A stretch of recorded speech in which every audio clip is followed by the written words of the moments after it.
Celebrating 49 years on the air, award-winning Farm Week is a production of Mississippi State University Extension.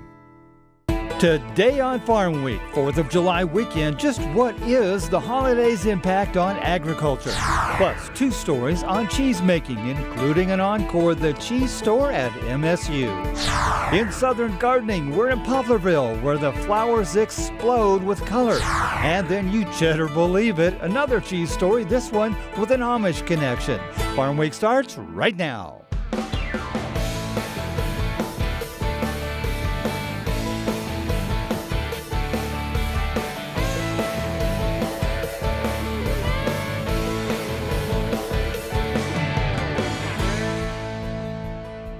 Hello everyone, I'm Zach Ashmore. And I'm Mike Russell. Happy 4th of July weekend. Thanks for being with us here on Farm Week, and welcome to the first show of our 49th season. 49 years of news, market, and feature stories, all of it produced right here at Mississippi State University. So glad you could join us.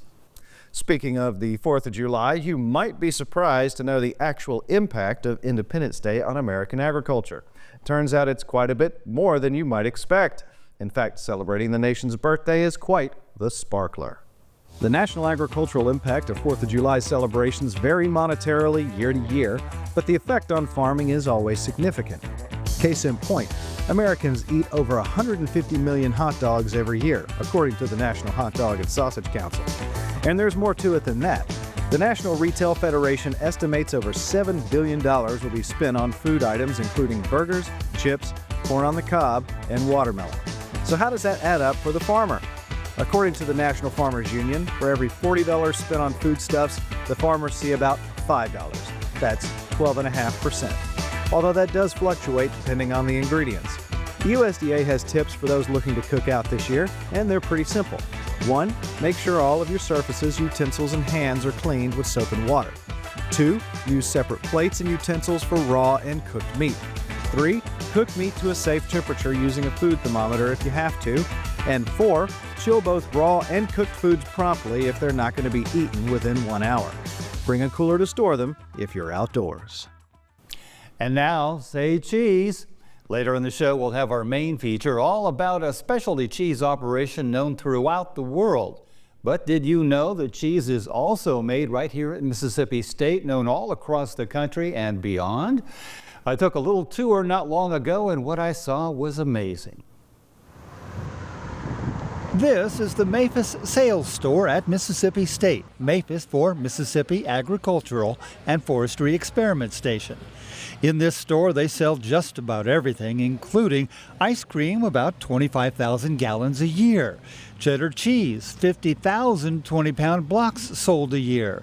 And Edam cheese, about 50,000 3-pound balls of it sold a year. People come from all over to buy it, and they call from all over to have it shipped to them. The man behind the operation is T.J. Evans, the dairy plant manager. The plant's been in operation since 1938, but TJ's been the boss for 26 years. And when it comes to making cheese, nobody knows the process better than him. Here's a quick thumbnail on how cheddar gets made. Normally we have one guy that comes in, usually around 4 o'clock in the morning. He will start up the milk room.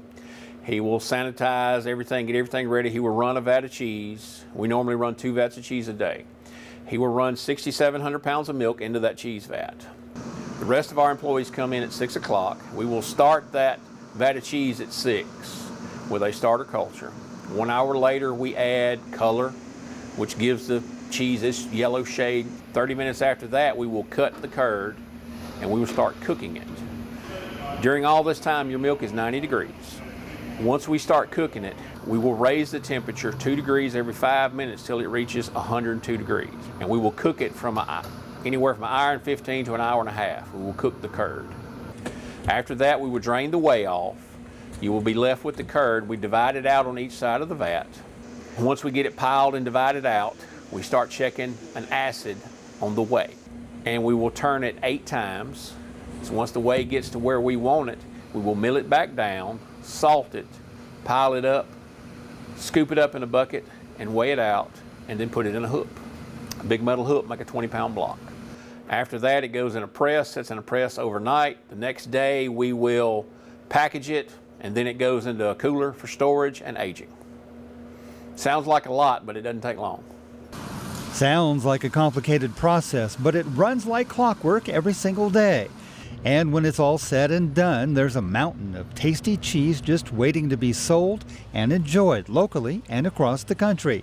It goes fast. Even the dairy plant student workers are surprised just how fast the Edam cheese disappears. Whenever we get a new crew of students, I will walk them in this cooler and walk them back here when this cooler's full, and I will tell them, I'll ask them, you know, you see all this cheese? It took us a year to make this. By the middle of December, it's going to be gone. They're like, no. I'm like, yeah. Come middle of December, cheese is gone.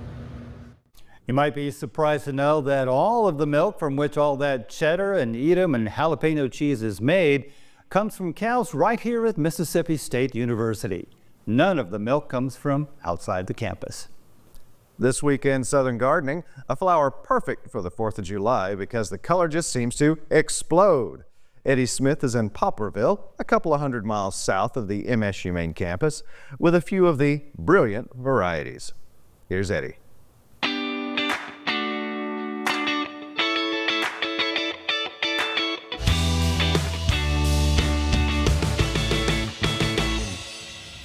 Coreopsis, the state wildflower for Mississippi, is getting some well-deserved attention at the MSU South Mississippi Branch Experiment Station in Poplarville, Mississippi, where several varieties are being evaluated in their trial gardens. Let's take a look at some of my favorites. Grandiflora Sunkissed Coreopsis is a compact, vibrant perennial that delivers a cheerful burst of golden yellow to the garden. Its large, daisy-like blooms, some of the biggest among the grandifolia types, features bright yellow petals with a bold, dark red eye at the center. The deep green, lance-shaped foliage forms a neat rounded mound, adding to its tidy appearance. Another impressive variety is Grandiflora Double the Sun Coreopsis, known for its abundance of fully double golden yellow flowers. These blooms resemble miniature marigolds or pom-poms, providing bright color and rich texture to flower beds, borders, and containers. Its compact growth habit makes it ideal for smaller spaces. Uptick Gold and Bronze Coreopsis rounds out the group with its extended bloom season and striking bicolor flowers. This easy care perennial forms a tidy mound and produces daisy-like blooms with golden yellow petals and a warm bronze red center that gradually fades outward. It's a standout in any sunny garden, with colors that seem to glow in the landscape. Each of these varieties of Coreopsis brings something unique to the garden, and all are sure to brighten up any space. I'm Eddie Smith, and I look forward to seeing you next time on Southern Gardening. We'll take a break right here, but don't go away. Coming up in our Farm Week feature, Say Cheese Again. No one's about to take your picture. We head to Iowa for a dairy success story all about the art of making cheese. They used to be in the milk business. Now they're known worldwide for their specialty cheese, which they make from Amish and Mennonite milk just down the road. An old world partnership, the cheesiest story you can imagine. You cheddar believe it. That's coming up on Farm Week. Don't go away.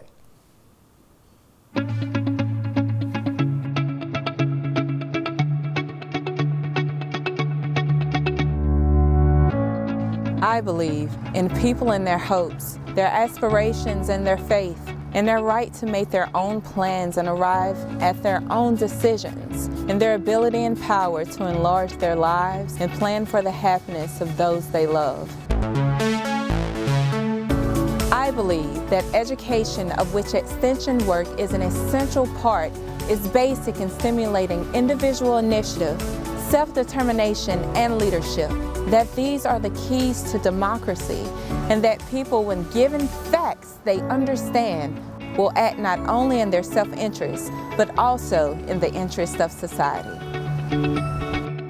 Because I believe these things, I am an extension professional.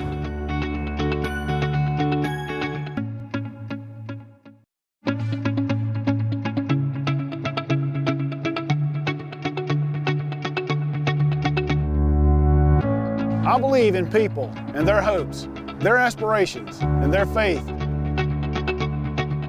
I believe in intellectual freedom to search for and present the truth without bias and with courteous tolerance toward the views of others. I believe that education is a lifelong process and the greatest university is the home, that my success as a teacher is proportional to those qualities of mind and spirit that give me welcome entrance to the homes of the families I serve.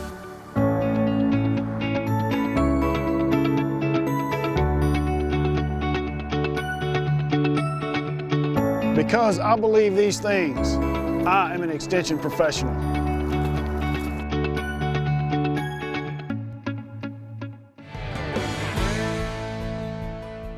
Time for the Market Report, a deeper dive into current ag prices. And as usual, what's causing them to move? We have some experts to help us talk about it. But first, the numbers. What were the week's biggest gains and losses? And then, two extension economists talk about the current state of American ag just in time for the 4th of July. So, markets closed the week split, both row crops and livestock making moves. Let's take a look. The week's biggest gain, cotton, up over 2.5 cents, nearly a 4% increase from the previous week. The week's biggest loss, wheat, in a big reversal, down nearly 43 cents. That's well over a 7% decrease from the previous week. So, quite a good bit going on in the markets recently. Tariffs, New World screwworm, a wet planting season, and international conflict, just to name a few. To help us take a wider view of the situation, Drs. Josh and Will Maples spoke with me about how things look right now and what they think the biggest takeaways are. The biggest takeaway, Zach, is we're continuing to see these supplies and feedlots kind of slowly decline. You know, we know we've got really tight supplies of cattle out there. Placements into feedlots during the month of May were down about 8% compared to a year ago. And so 8% fewer coming in, but on the cattle leaving the feedlots, we were down about 10%. So that marketing number, cattle going to processing plants to turn into beef, was down about 10% during May. So we're just kind of slowly seeing this impact of tighter feeder cattle supplies work their way through feedlots, and that's leading to these 1% declines that we're kind of regularly seeing. You know, the other piece of that is we're seeing cattle stay in feedlots a lot longer. Feed is relatively cheap compared to how high cattle prices are right now. And so we're seeing these cattle get really big. And a lot of reason for that is the relative price of fed cattle to what we're seeing on the feed side. So certainly in probably the southern feedlots especially, you know, we typically bring in, last year we brought in 1.2 million head of feeder cattle from Mexico. And this year, the border has either been closed or heavily restricted in what can come through. So we have not brought in near as many feeder cattle from Mexico as we typically would. There was some news very recently that the border is going to kind of slowly reopen port by port, or entry point by entry point, I should say, over the next couple of months. So we're going to see cattle start to kind of dwindle in a little bit. But I think if you look at the cattle in feedlots number, you know, you certainly see some of that impact of fewer cattle coming in from Mexico reflected in those lower feedlot numbers. Yeah, so the biggest news from the acreage report this time was that really it was just very uneventful. Most, especially on the corn and soybean side, pre-report estimates, the report came right in at what pre-report said. It's probably the least exciting acreage report we've had in a long time. From their March planting intentions report, corn acres was about 100,000 acres down, which wasn't really enough to move the market. Soybeans was right there, almost on the money of what they said it would be in March. The one thing is cotton. So if we look at Mississippi in particular, they bumped cotton acres up from what they had in March a little over 10 million acres to be planted. The Mid-South has had some difficulty getting cotton acres planted. So in Mississippi, for example, in March they said 360,000 acres. The June report has 360,000 acres. I could potentially see, as we get further along, as farmers start certifying acres with FSA, seeing that cotton acres number to come down. But overall, the acres report was just really not an event to the market. The trade situation right now is on the row crop side, as everybody's just watching to see where the tariff situation turns out, how negotiations with China go. We're in that 90-day pause period still. What if some type of deals get worked out there is the biggest international issue at the moment. Yeah, and just volatility, Zach. I mean, you think about uncertainty. When markets face uncertainty of any kind, it doesn't matter where it comes from, that leads to volatility in markets as traders are trying to figure out which direction they think markets are going. And so, even for cattle right now, we talk about really strong prices, but we've seen some pretty volatile swings. And so that's one point that I've shared with producer groups is even in times of high prices, you can still have volatility. And if you're selling your cattle at a time whenever you have a big volatile drop, you can still take a hit during a strong price year. So risk management is still really important on the cattle side, even though we're seeing really strong prices. And risk management really is the tool to help you against those volatile swings. Yeah. And on the row crop side, related to that, I mean, we're going to have a hard time seeing any upswings in these markets given all the uncertainty out there on the trade front for row crops. It's really hard for investors to look at corn and soybeans right now as a viable instrument to invest in, given all the uncertainty currently around the international markets. Dr. Maples also said about New World screwworm, treatments are underway which involve dropping millions of sterile male flies in the areas where screwworms are most prevalent. That, for now, is the most effective treatment. And that is it for a deeper look into the markets. Mike? Thanks, Zach. Now for that tie into our story about MSU cheese making earlier in the show. While the dairy industry navigates bird flu, it's also trying to compensate for falling milk sales. Specialty cheese is one way of doing that. After all, cheese in all its forms has been around forever. And for some, what's old is new again.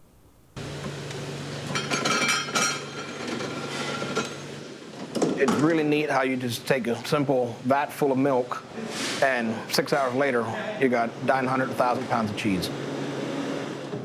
There's a lot involved in cheese making. There's art, there's science, there's passion involved. Rufus Musser IV, or Junior as he's known in the rolling hills of southern Iowa's Van Buren County, is an integral part of a family operation helping to boost the local economy. You got all your different products here: prairie breeze, garden vegetable, cheddar, tomato garlic, black pepper, caramelized onion, 4-alarm, old style cheddar. We're in all 50 states.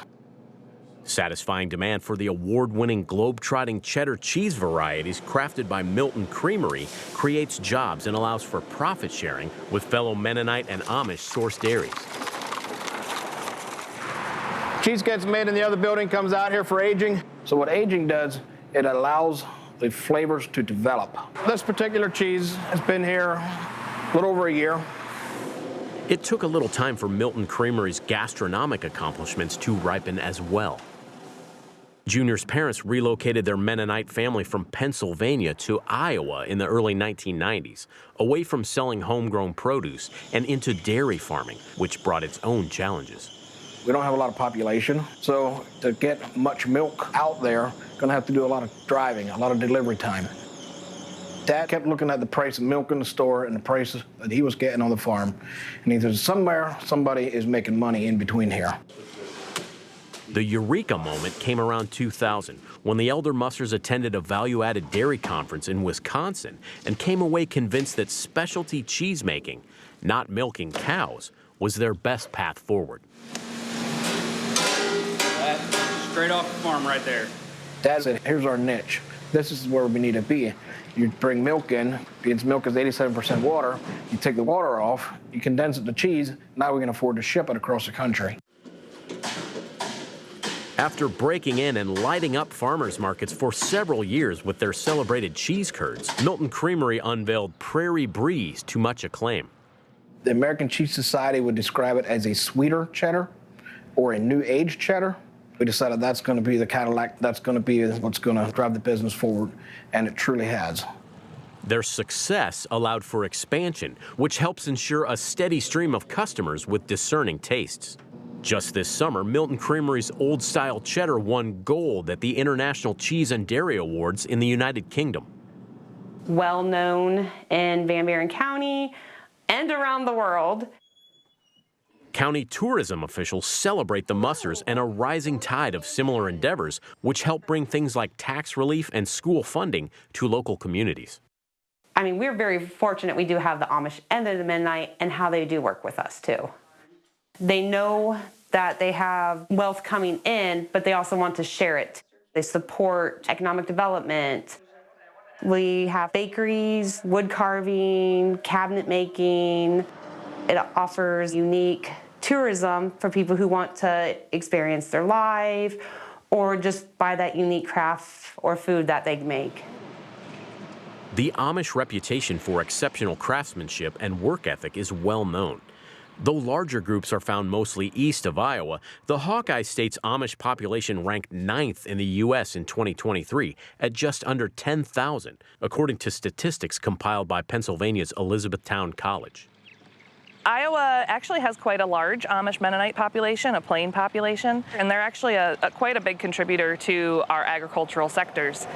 In dairy in particular, Amish milk makes about 25% of the milk that's produced here in Iowa, so they're definitely big players.